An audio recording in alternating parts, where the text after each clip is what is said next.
Hi all, Tim again, for your Central European language, Hungarian lesson again. I was going to try to do something different, but some things have come up, and so I've just expanded on this, lengthening the material that we'll be studying. For just a quick review, last time I did just, I think, 5 phrases in Hungarian in a conversational way, because that's really the best way to learn. And that's how I learned through a tutor. It was just conversation that I could talk about myself, talk about my family, talk about my trips to Hungary and all over Europe. So I was just able to have a conversation while somewhat understanding the grammar at the time. And so I always tell people I can have a basic conversation in Hungarian, more than this, but a little bit more. So just thinking of questions that people would ask me, we'd talk about it, and then my tutor would say, okay, well, let's just go through the question and then, your response to it. So that's what we're kind of doing today. Again, we'll review the first 5 phrases, and I think I have like 4 more that we can do. Just, again, basic conversation that you would have with just a friend. Hungarian is a very difficult language, just slight background. It actually is similar to Estonian and Turkish. And if you look at some of their grammar, they sort of somewhat overlap. They believe that there were tribes from the Ural Mountains in Russia that went north and then south, and then kind of the rest of them, the Hungarians, met in the middle. So one particular common thing that is, I think, in Turkish too, but in Estonian and Hungarian, is there's only one pronoun for he, she, and it. So if you're reading a book and the character isn't described very well, or there's no like masculine, feminine version of a particular word, one of my hosts would say, I don't know what they were. So it's just one of those little facts and interesting things. Also, Hungarian doesn't necessarily use prepositions in the same way that we would.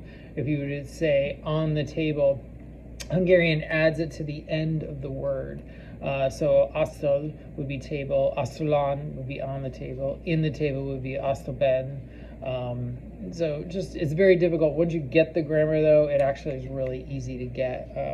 So anyway, let's begin our lesson. Same as last time, we're going to incorporate doing both, or among 3 things. We'll do the visual, the auditory, and the kinesthetic. So I'll show you, the word sia, my version of it, my phonetic version.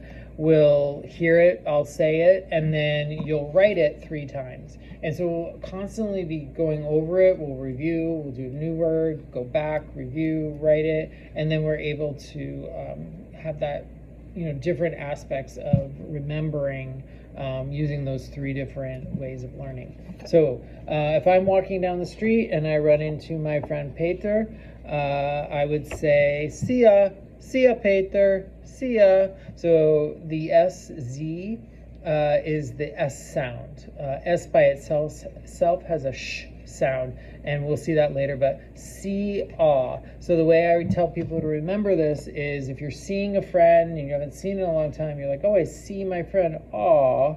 And then the ah is really staccato. It's very like quick and short. So you would say sia, sia, sia.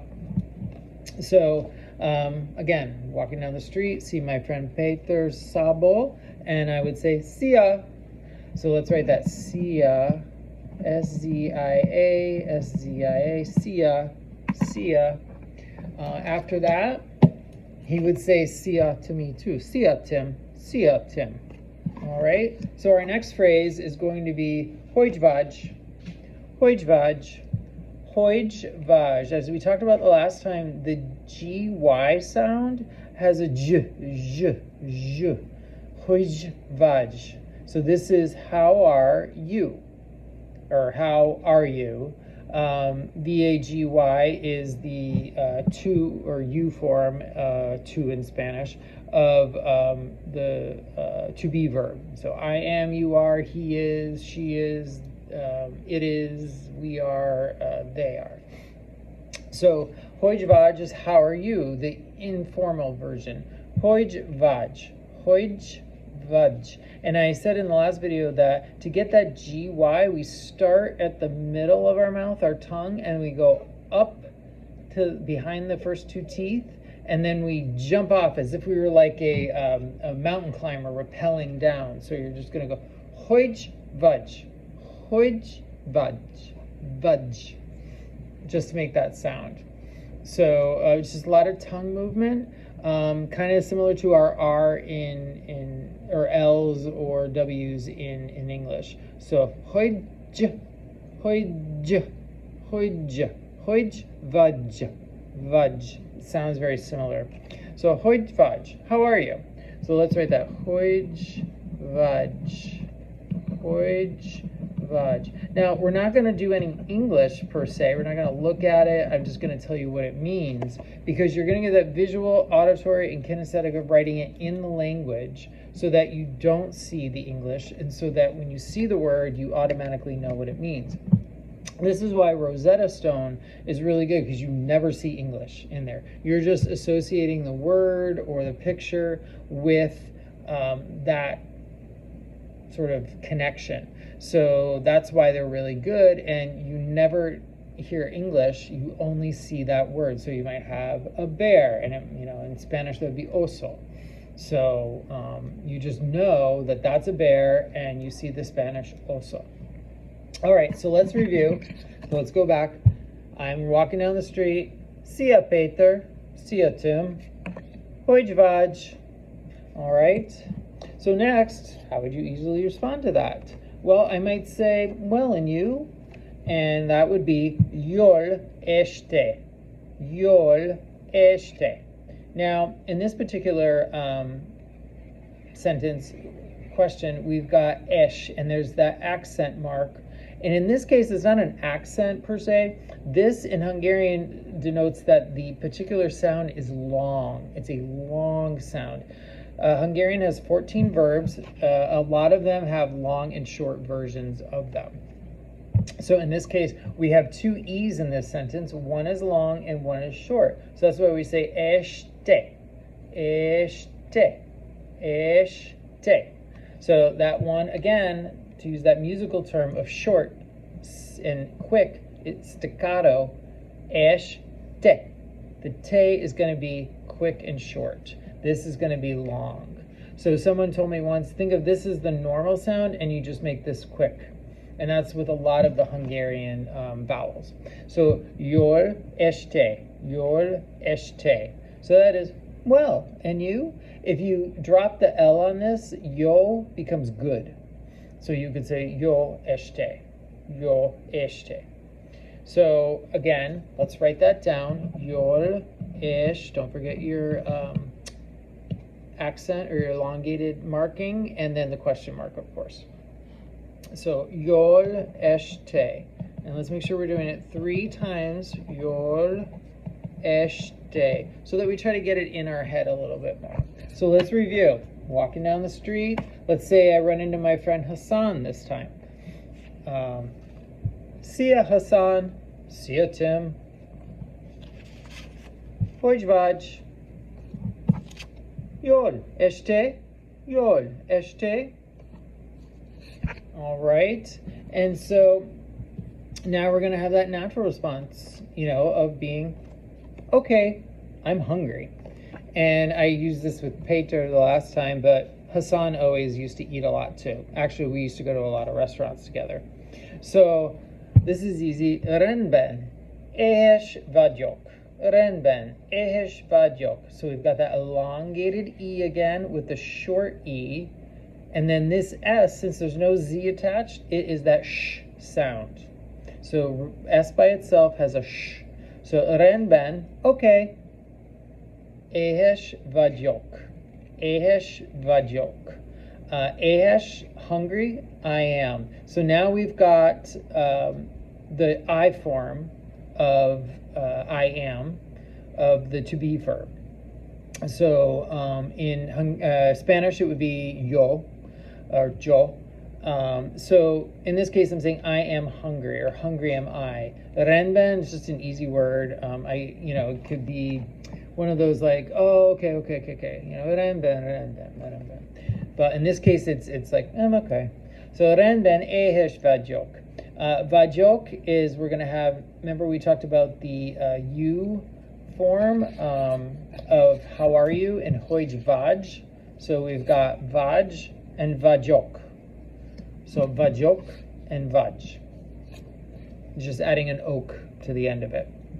All right. So rendben éhes vagyok. All right. Let's go ahead and write that down. Rendben éhes. Don't forget your accent or your elongation marker. Vagyok. Rendben éhes vagyok. Rendben éhes vagyok. All right, so let's go through our sentences again, starting from the beginning. Running into Hassan. See ya, Hassan. See ya, Tim. Hogy vagy? Jól este.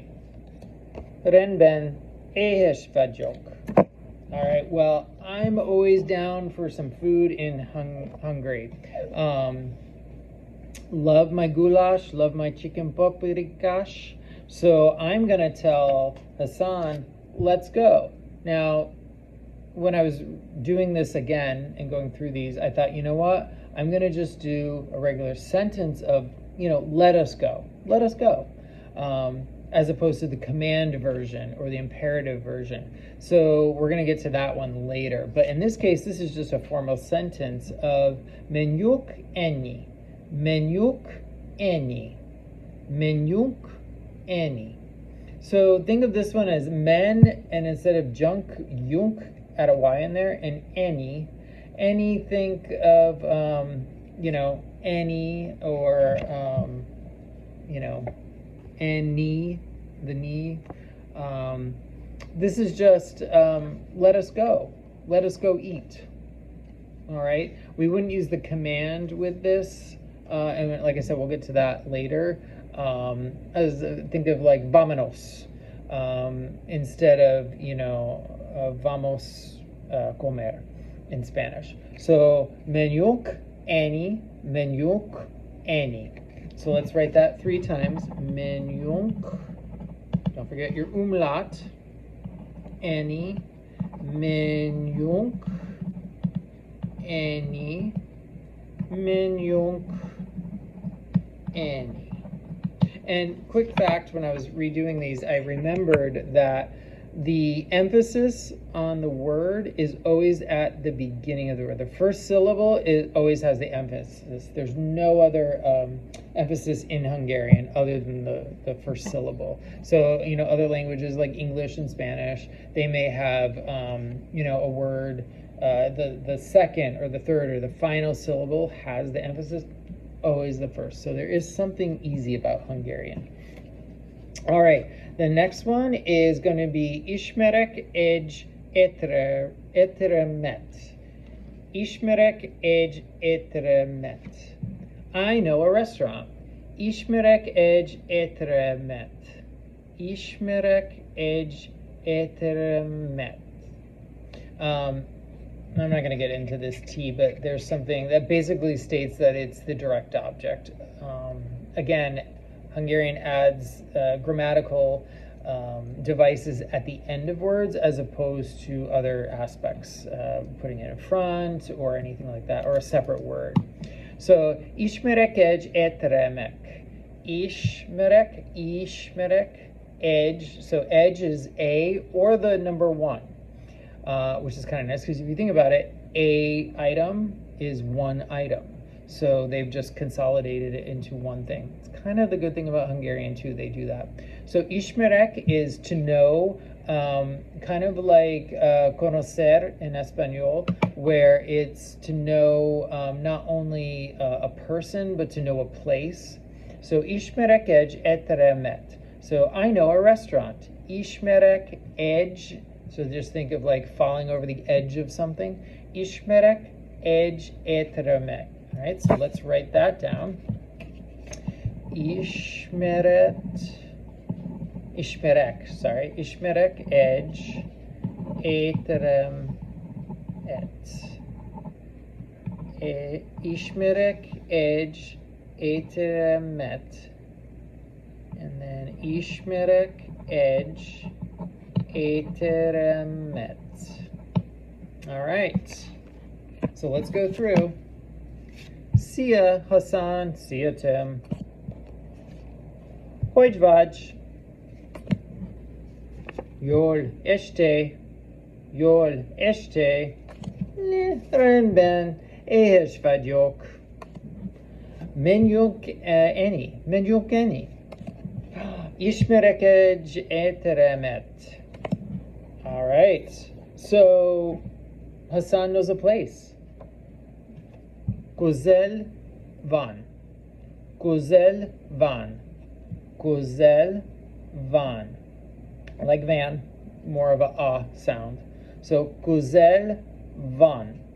Güzel van. That's V-A-H-N as a sound, sorry. So this is it close? Is it nearby? In Hungarian, the verb, this van is the third person singular of the verb to be. Also, they use this when somebody wants to talk about having something. You always, there's no verb to have, like I have a dog.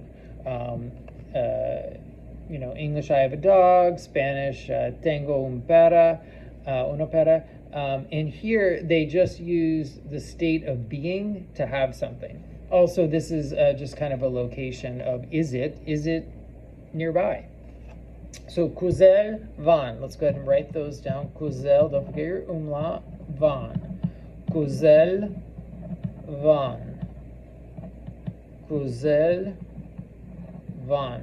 All right, so let's review. Let's see. Let's switch it up and go to Jordi. Jordi is from Iran originally, and he is a friend of Hassan's. So, see ya, Jordi. See ya, Tim. Hojvaj. Yol eşte. Ben eheş vagyok. Men yok eni. İşmerek ej eteremet. Güzel van. And then we're going to repeat a word. Güzel najon. And again, we have that GY. So we have that start in the middle of the mouth, up behind the teeth, and then just dive off like you're repelling. So, najon güzel. Najon güzel. Güzel. Najon güzel. So, very close by. Najon is very. So it's a common word, like very. Oh, it's very interesting. Muy interesante. Najon, what is it in Hungarian? Érdekes. So different things, very is a very good word to know. So anyway, najon kusel. All right, so let's write it down. Najon kusel. Najon kusel. Najon kusel. All right, so let's review. See ya Jordi. See ya Tim. Hojvaj. Yol eşte. Rendben. Eheş vagyok. Men yok eni. İşmerek ej eteremet. Güzel van. Najon kusel. All right, our final word. Here we go. This is interesting. So it's kezen alok eni. Yerunk.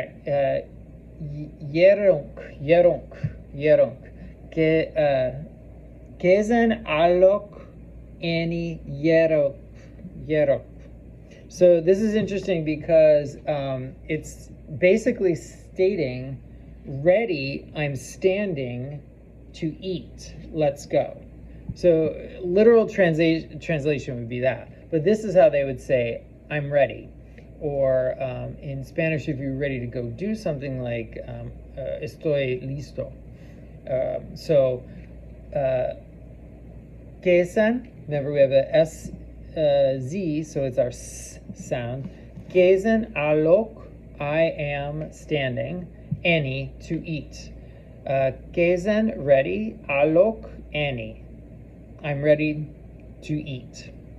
And then yerunk, and this is what I was talking about, let's go. This is the command version. So instead of saying vamos comer in Spanish, we would say vámonos, let's go. It's the command version, we go. This is the same thing as that, yerunk. I can't remember what the other versions are, but anyway, Gezen, alok, any, yerunk. So let's go ahead and write that down. That one's a tough one. Gezen, alok,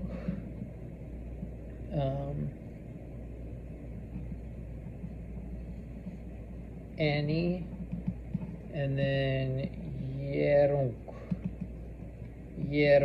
Gezen, alok, any, yerunk.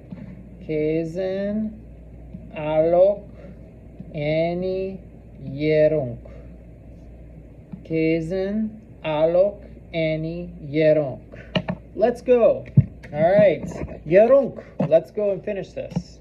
All right, last one. See ya, Jori. See ya, Tim. Hojdvaj. Yo este. Rendben. Ehhez vagyok. Menjünk, Eni. Ismerek egy éttermet. Közelben? Nagyon közel. Kézen állok, Eni. Gyerünk. All right, congratulations on your Hungarian lesson. Thank you all for embellishing me to let me do this. I appreciate it. I hope you all enjoyed this class, and I hope you enjoyed motor learning as well. Thank you all for everything.